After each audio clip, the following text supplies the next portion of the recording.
অন্য সব দেশকে পেছনে ফেলে বিশ্বের সবচেয়ে নিরাপদ দেশের তালিকায় জায়গা করে নিয়েছে কুয়েত।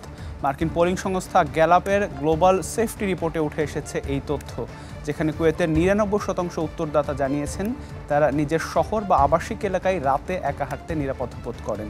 কুয়েত থেকে জিসান মাহমুদের তথ্য ছবিতে দেখুন ডেস্ক রিপোর্ট।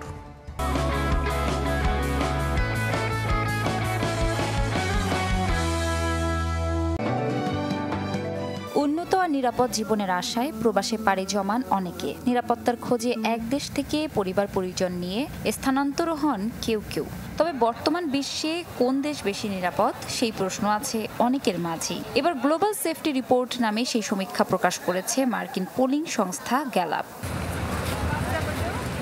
যে কোনো বয়সের নারী বা পুরুষ রাতে একা হাঁটতে নিরাপদ বোধ করেন এমন ১৪০টি দেশের মধ্যে প্রথম স্থানে মধ্যপ্রাচ্যের দেশ কুয়েত। সম্প্রতি মার্কিন পোলিং সংস্থা গ্যালাপের সমীক্ষায় উঠে এসেছে এই তথ্য। সমীক্ষায় নিজেদের মতামত জানায় ১৪০টি দেশের প্রাপ্তবয়স্করা, যেখানে কুয়েতের ৯৯% উত্তরদাতা জানান নিজেদের শহরে নিরাপদ বোধ করেন তারা। জরিপে মাত্র ৪% হামলা এবং ১% চুরির অভিজ্ঞতার কথা জানিয়েছেন অংশগ্রহণকারীরা।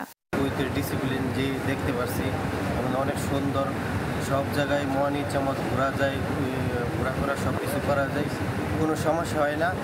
মনে করেন যে আমি রাত্রে 10টা নাই, 1টা নাই, 12টা নাই, যে কোনো জায়গায় যেতে পারি, মন খুলে কথা বলতে পারি, পুলিশও সহযোগিতা করে। কুয়েতের বর্তমান অবস্থা আলহামদুলিল্লাহ সবচেয়ে ভালো। আমাদের এখানে আমরা খুবই নিরাপত্তাভাবে আছি, এখানে স্বাধীনভাবে আছি।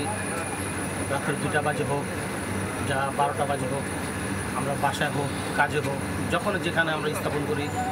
একইভাবে অংশগ্রহণকারীদের ৯৪% নিজ শহর নিয়ে নিরাপদ বোধ করায় দ্বিতীয় অবস্থানে আছে সিঙ্গাপুর। তারপরই ৯২% ভোট নিয়ে অবস্থান নরওয়ে ও মধ্যপ্রাচ্যের আরেক দেশ সৌদি আরবের। গ্যালাপের বার্ষিক নিরাপত্তা প্রতিবেদন অনুসারে কুয়েত ২০২৩ সালে ১০০-এর মধ্যে ৯৮ পয়েন্ট অর্জন করে।